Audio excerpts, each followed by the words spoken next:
आज मैं जिस मूवी को एक्सप्लेन करने जा रहा हूँ, ये मूवी स्पेन में घटित 1991 की सच्ची घटना पर आधारित है। इस घटना के 5 साल के बाद इस केस को इन्वेस्टिगेट किए हुए पुलिस ऑफिसर ने इस बात को प्रमाण किया था कि उन्होंने इस केस में पैरानॉर्मल एक्टिविटीज़ को देखा था। आज हम इस कहानी में देखेंगे कि एक वेरोनिका नाम की लड़की अपने गुजरे हुए डैड के साथ बात करने के लिए अपने कुछ दोस्तों के साथ ओइजा बोर्ड को खेलती है और उसके डैड की आत्मा की जगह कोई दूसरी ही बुरी आत्मा इस दुनिया में आ जाती है। कहानी की शुरुआत में हम जून 15, 1991 का समय देखते हैं। रात के 1:30 बजे होते हैं। पुलिस स्टेशन में एक इमरजेंसी कॉल आता है। कॉल में एक लड़की गिरे हुए खुद को और अपने बहनों को बचाने के लिए कह रही होती है। वो कह रही होती है कि उनके घर में कुछ है जो उन्हें नुकसान पहुंचाने की कोशिश कर रहे हैं। ऑफिसर उसके घर के एड्रेस को लेकर उसके घर में जाते हैं। 2 बच्चे सेफली घर से बाहर आ गए होते हैं और बाकी के 2 बच्चे अब भी घर के अंदर फंसे होते हैं। जब ऑफिसर्स उस घर के अंदर जाते हैं तब वहाँ के नज़ारे को देखकर उनकी होश उड़ जाती है और यहाँ से हमें 3 दिन पहले का वक्त दिखाया जाता है, जून 12, 1991, और हमें वेरोनिका नाम की एक लड़की को दिखाया जाता है जो कि अपनी सिंगल मदर और अपने 3 भाई बहनों के साथ रह रही होती है। उसके सबसे छोटे भाई का नाम एंटोनी और उसके 2 ट्विन सिस्टर का नाम एरिन और लूसिया होता है। उसके डैड कुछ साल पहले ही गुजर चुके होते हैं और उसकी मॉम अपने फैमिली के लिए लेट नाइट तक बार में काम करती थी, जिस वजह से कि वेरोनिका को ही अपने तीनों भाई बहनों का ख्याल रखना पड़ता था। वेरोनिका अपने भाई बहनों को रेडी करके उन्हें उनके स्कूल ले जाती है और इसके बाद वो अपने क्लास आ जाती है, जहाँ आज उन्हें उनकी टीचर पढ़ा रही होती है कि पहले कुछ प्राचीन संस्कृतियों में मानव बलि देने और काली आत्माओं को बुलाने के लिए ग्रहण का इस्तेमाल किया जाता था। अब क्लास खत्म होती है। शॉर्ट रिसेस में वेरोनिका अपने दोस्त रोजा और डायना के साथ बेसमेंट में जाती है, जहां वो तीनों ओइजा बोर्ड से आत्मा के साथ बात करना चाह रहे होते हैं।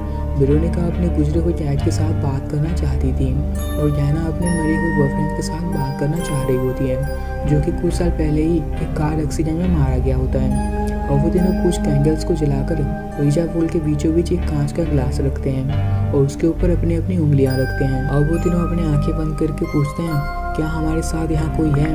शुरू में कोई भी रिस्पॉन्स नहीं मिल रहा होता और तभी अचानक से वो ग्लास मूव करता है। वो तीनों बिल्कुल शॉक हो जाते हैं, जबकि उनमें से किसी ने भी ग्लास को मूव नहीं किया होता। वो पूछते हैं, तुम कौन हो? क्या तुम हमें से किसी से बात करना चाहते हो? तभी आंसर यस आता है। वो पूछते हैं, क्या तुम वेरोनिका के डैड हो? तो वो आंसर में अपने को स्पाई बताता है। तभी वो ग्लास अचानक से बहुत गर्म हो जाता है, तो उसके बाकी के दोस्त उससे हाथ हटा लेते हैं और वेरोनिका अपनी उंगली उससे नहीं हटाती। तभी सूर्य ग्रहण लग जाता है और अचानक से वो ग्लास टूट जाता है और रोजा और डायना बहुत डर जाते हैं, पर वेरोनिका अपनी जगह से हिल ही नहीं रही होती। ग्लास के टूटने की वजह से वेरोनिका की उंगली से कुछ बूंद ब्लड ओइजा बोर्ड पर गिर जाता है और अचानक से सारे कैंडल्स बुझ जाते हैं। तो वेरोनिका के दोस्त टॉर्च लाइट चलाते हैं, तब वो देखते हैं वेरोनिका नीचे पड़ी हुई होती है। डायना उसके पास जाकर उसे उठाने की कोशिश करती है और तभी वो देखती है कि वो धीमी आवाज़ में कुछ बोल रही होती है। डायना ये देख डर कर पीछे हट जाती है। तभी वेरोनिका जोर से चिल्लाने लगती है, मानो कि उसके शरीर को किसी आत्मा ने वश में कर लिया हो। अब जब वेरोनिका होश में आती है तब वो अपने स्कूल के नर्स रूम में होती है। नर्स उसे कहती है कि वो आयरन की कमी की वजह से बेहोश हो गई थी। अब वेरोनिका स्कूल के बाद अपने भाई बहनों के साथ घर जा रही होती है। तभी उसकी बहन उससे कहती है कि वेरोनिका को उनके स्कूल की ब्लाइंड नन देख रही है। अब यहाँ से वेरोनिका अपने मॉम के बार पर जाती है। वो अपनी मॉम को इस सब चीज़ों के बारे में बताने की कोशिश करती है और उसकी मॉम बहुत बिजी होती है, तो वेरोनिका अपनी बात नहीं कर पाती और वेरोनिका अपने घर आ जाती है और उस ओइजा बोर्ड को बैग में भरकर अलमारी के ऊपर रख देती है और तभी उसे किसी चीज़ की गिरने की आवाज़ सुनाई देती है। तो वो रूम के अंदर जाकर देखती है, जहाँ हम देखते हैं वो बैग नीचे पड़ा हुआ होता है। वेरोनिका वापस से उस बैग को रख देती है और वहाँ से जाने लगती है और तभी वो बैग फिर से नीचे गिर जाता है। वो समझ नहीं पा रही होती कि ऐसा कैसे हो रहा है, तो वो इस बार उस बैग को अपने बेड के नीचे रख देती है और वेरोनिका अपने भाई बहनों के साथ ब्रेकफास्ट कर रही होती है और तभी वेरोनिका एकदम से जाम हो जाती है। वो खाने की कोशिश कर रही होती है पर नहीं खा पाती। फिर तभी अचानक से वेरोनिका वापस से नॉर्मल हो जाती है और उसे कुछ भी याद नहीं होता कि उसके साथ अभी अभी क्या हुआ था। तो वो अपनी बहनों से पूछती है क्या हुआ, तो वो उसे बताते हैं कि वो हिल ही नहीं रही थी। और यहाँ से वेरोनिका अपनी यूनिफॉर्म साफ करने के लिए जाती है। तभी वो आईना में अपने को देखती है तो वो देखती है कंधे पर उसके किसी की उंगली के निशान है। वेरोनिका समझ नहीं पा रही होती कि उसके साथ आखिर ये सब हो क्या रहा है। अब रात होती है वेरोनिका अपने भाई एंटोनी को नहला रही होती है, तभी उसे एक रूम से किसी चीज़ के गिरने की आवाज़ सुनाई देती है। तो वो यहाँ से उस रूम के अंदर जाती है। तभी अपने आप ही उस रूम का दरवाज़ा बंद हो जाता है और उसका भाई एंटोनी चिल्लाने लगता है। वेरोनिका किसी तरह वहाँ से बाहर निकलकर एंटोनी को बाथटब से बाहर निकालती है। वो देखती है कि पानी अपने आप ही गर्म हो गया होता है, जिस वजह से कि एंटोनी का शरीर गर्म की वजह से लाल हो गया होता है। वेरोनिका अपने भाई के बॉडी पर मलहम लगाकर वहाँ से बर्तन साफ करने के लिए जाती है।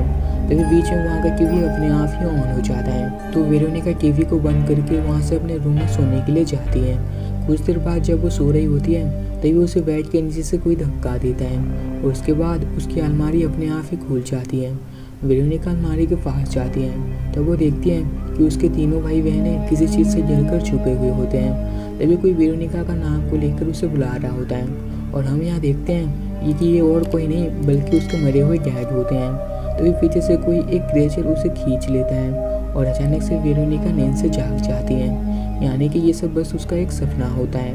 वेरोनिका अब इन सब चीज़ों से बहुत परेशान हो गई होती है। तो वो वेरोनिका अपने स्कूल आ जाती है और बाथरूम जाने के बहाने से उस ब्लाइंड मैन से मिलने के लिए चाहती है, जिन्हें सिस्टर डेथ के नाम से भी स्टूडेंट बुलाया करते थे। वेरोनिका उन्हें अपने इन सब चीज़ों के बारे में बताती है। तो वनन उससे कहती है, तुमने उस गेम से अपने डैड की आत्मा के साथ बात करने की कोशिश करी थी और उसके जगह तुमने किसी दूसरी आत्मा को इस दुनिया में बुला लिया है।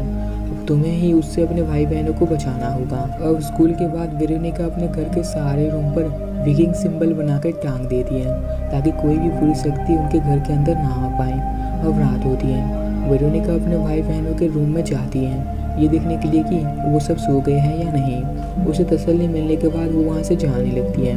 तभी एंटोनी का एक खिलौना अपने आप ही ऑन हो जाता है और एक परछाई उस विकिंग सिंबल को जला देता है और उसकी एक बहन का गला दबाने लगता है और तभी वेरोनिका उसे बचा लेती है। वेरोनिका उन सबको कहती है कि यहाँ पर कोई है जो उन सबको नुकसान पहुँचाने की कोशिश कर रहा है। तो वो सब डिसाइड करते हैं कि आज की रात वो सब एक साथ लिविंग रूम में सोएंगे। उसके भाई बहन सो रहे होते हैं और वेरोनिका उन्हें प्रोटेक्ट करने के लिए पूरी रात जागी होती है। तभी आधी रात के बीच में वेरोनिका को बाहर से कुछ आवाज़ सुनाई देती है। तो वो अपने भाई बहनों को लेकर एक क्रॉस को पकड़कर प्रेयर करने लगती है। तभी वहाँ पर उनकी मॉम आ जाती है। वो उन्हें इतनी रात में ऐसे देख शॉक हो जाती है। उसके छोटी भाई बहन अपने मॉम को बताते हैं कि हमारे घर पर कोई है जो हम सबको नुकसान पहुँचाने की कोशिश कर रहा है। ये सुन उनकी मॉम पुलिस को कॉल करने लगती है और तभी वो बच्चे उन्हें बताते हैं कि वो कोई इंसान नहीं है बल्कि एक आत्मा है। हम उसे नहीं देख सकते हैं पर वेरोनिका उसे देख सकती है। ये सुन उनकी मॉम को लगता है कि वेरोनिका ने उन्हें कोई कहानी सुनाई है। तो वो यहाँ से वेरोनिका को अपनी बहनों को इस तरह की कहानी ना सुनाने के लिए कहती है। वेरोनिका भी उन्हें कुछ नहीं बताती क्योंकि वो उसे पता होता है कि वो अगर अपनी मॉम को इस बारे में बताएगी तो वो उस पर यकीन नहीं करेंगी। और सुबह होती है। वेरोनिका के ट्विन सिस्टर उसके पास आकर उसे ब्रेकफास्ट बनाने के लिए कह रहे होते हैं और वेरोनिका उनकी बात को सुन नहीं रही होती है। तो उसके ट्विन सिस्टर वेरोनिका को ही काट खाने लगते हैं। तभी वेरोनिका नींद से जाग जाती है, यानी कि ये उसका बस एक भयानक सपना होता है। वेरोनिका जब बिस्तर से उठती है तो वो देखती है कि उसे महीने का पहला पीरियड आया होता है। तो वो अब यहाँ से अपने बिस्तर को साफ करने लगती है। तभी उसकी नज़र अपने बेड के नीचे जाती है, जहाँ पर हम उसके बेड के नीचे एक अजीब से काले निशान को देख पाते हैं। वेरोनिका को शक होता है कि कहीं ऐसे ही निशान उसके बहनों के बेड पर तो नहीं। ये सोचकर वो उनके रूम की तरफ जाने लगती है। तभी वहाँ के रूम पर वेरोनिका के भाई एंटोनी अकेला बैठा हुआ दिखता है। तो वेरोनिका उसके पास जाकर उसे पूछती है कि वो यहाँ पर अकेला ऐसा क्यों बैठा हुआ है। तो उसका भाई उसे बताता है कि कल की रात उसके डैड फिर से यहाँ आए थे। वो कहता है कि उसके डैड उसे भी वहीं पर ले जाएंगे जहाँ पर वो रहते हैं। वेरोनिका उसकी इस बात को सुनकर उसे कहती है कि उसके डैड फिर से अगर यहाँ आकर उससे कुछ कहे तो वो अपना कान बंद कर ले और जोर से वेरोनिका का नाम लेकर उसे बुलाए। इसके बाद वेरोनिका अपनी बहन को बेड के नीचे देखती है और यहाँ पर एक इंसान का काला निशान पड़ गया होता है। ये देख वेरोनिका बहुत डर जाती है और अपने भाई बहनों को अपनी मॉम के बाहर में ले जाकर वो वहाँ से उस ब्लाइंड मैन के पास चली जाती है। वो उन्हें सब कुछ पहले जैसे नॉर्मल करने के लिए हेल्प मांगती है। वो कहती है कि वो भी उनकी तरह काले साया को देख पा रही है। तो वो ब्लाइंड मैन उसे कहती है कि वो जब छोटी थी तो वो अपनी आंखों से आत्माओं को देख पाती थी, तो इसीलिए उन्होंने खुद को जानबूझकर अंधा कर लिया। वो कहती है कि उन्होंने खुद को अंधा तो कर लिया पर वो अब भी आत्माओं को देख पाती हैं। वेरोनिका उनसे पूछती है कि वो उस आत्मा को अपने घर से कैसे भगा सकती है। तो उन्होंने उससे कहती है तुमने जो कुछ भी गलत किया है उसे सही करना होगा। तुम्हें फिर से ओइजा वुड को खेलकर उस आत्मा को अपने घर से जाने के लिए कहना होगा। बुक में सब कुछ लिखा है, तुम उसके जरिए अपनी मदद कर सकती हो। और वेरोनिका वहाँ से जल्दी में अपने बाकी के दोस्तों के पास जाती है। वो उन्हें फिर से ओइजा वुड को खेलने के लिए कहती है और वो सब नहीं मानते क्योंकि पिछली बार उन सब के साथ जो कुछ भी हुआ था वो उन सबसे बहुत डरे हुए होते हैं। वेरोनिका उन्हें बहुत मनाने की कोशिश करती है और वो नहीं मानते हैं। साथ ही में रोजा घबराते हुए वेरोनिका से कहती है कि उसने कहा था कि वो आज के दिन मरने वाली है, जब वो सब ओइजा वुड को खेल रहे थे। और वेरोनिका अपने घर आ जाती है और ना चाहते हुए भी उस गेम को अपने भाई बहनों के साथ खेलने का डिसाइड करती है। वेरोनिका अपने छोटे भाई एंटोनी को घर के दीवारों पर विकिंग सिंबल बना देने के लिए कहती है और उसका भाई कोई दूसरा ही सिंबल बना देता है। और वेरोनिका अपनी 2 बहनों के साथ ओइजा वुड को खेलना शुरू करती है। वो कहती है कि हमारे साथ यहाँ कोई है, तो वहाँ का दरवाज़ा खुल जाता है। अब सब लोग एक साथ कहते हैं ये तुम्हारा घर नहीं है, तुम यहाँ से चले जाओ। पर आंसर नो में आता है, यानी कि वो आत्मा यहाँ से नहीं जाना चाहता। तो वेरोनिका उसे वहाँ से भगाने के लिए बुक को देखती है जिसमें लिखा होता है कि अगर तुम्हें आत्मा को यहाँ से जाने के लिए कहना है तो तुम्हें एक मंत्र या सारे पार्टिसिपेंट्स को एक साथ एक गाना गाना होगा। उन्हें कोई मंत्र नहीं पता होता तो वो एक साथ गाना गाने लगते हैं। गाना गाते ही उनके घर में अजीब सा हलचल होने लगती है। फिर तभी वो ओइजा वुड बीच से टूट जाता है और बीच में रखा हुआ कांच का गिलास अपने आप ही जाने लगता है, मानो कि वो अपने साथ उन्हें आने के लिए कह रहा हो। वेरोनिका उस गिलास के पीछे पीछे एक रूम के अंदर चली जाती है। तभी उसे एक ब्लैक शैडो पकड़ लेती है और वेरोनिका किसी तरह से उस रूम से बाहर आ जाती है और घबराते हुए पुलिस को कॉल करके कहती है हमारे घर पर कोई है, प्लीज़ हम सबको बचा लो। ये कहकर वो उन्हें अपने घर का एड्रेस दे देती है। तभी वो उसका छोटा भाई किसी चीज़ को देखकर आगे बढ़ रहा होता है। वो उसे आगे जाने से मना कर ही रहे होते हैं कि तभी कोई ब्लैक क्रिएचर उसे अपने साथ उठा ले जाता है और वेरोनिका वहाँ से अपने भाई को बचाने के लिए जाती है। उसका भाई एक बाथरूम में बैठा होता है और वो अपने भाई और अपने बहनों को लेकर वहाँ से नीचे चली जाती है। दूसरी तरफ वेरोनिका की मॉम अपनी बार में होती है। तभी वो देखती है कि बहुत से पुलिस की वैन उसके घर की तरफ जा रही होती है। ये देख वो बहुत डर जाती है और यहाँ से हम वेरोनिका और उसके बहनों को देखते हैं और वो सब सेफली नीचे आ गए होते हैं। तभी वेरोनिका की ट्विन सिस्टर उसे कहते हैं कि एंटोनी कहाँ है, जबकि वेरोनिका ने एंटोनी को पकड़ा हुआ होता है और तभी वो खुद को आईने में देखती है तो हम यहाँ देख पाते हैं एंटोनी यहाँ पर है ही नहीं। ये तो वेरोनिका का बस एक वहम होता है। दूसरी तरफ वेरोनिका की मॉम बारिश में दौड़ते हुए अपने घर आ रही होती हैं। उनके 2 बच्चे बाहर आ गए होते हैं और 2 बच्चे अब भी ऊपर फंसे होते हैं। दूसरी तरफ वेरोनिका फिर से अपने घर के अंदर जाती है ताकि वो अपने भाई को बचा सके।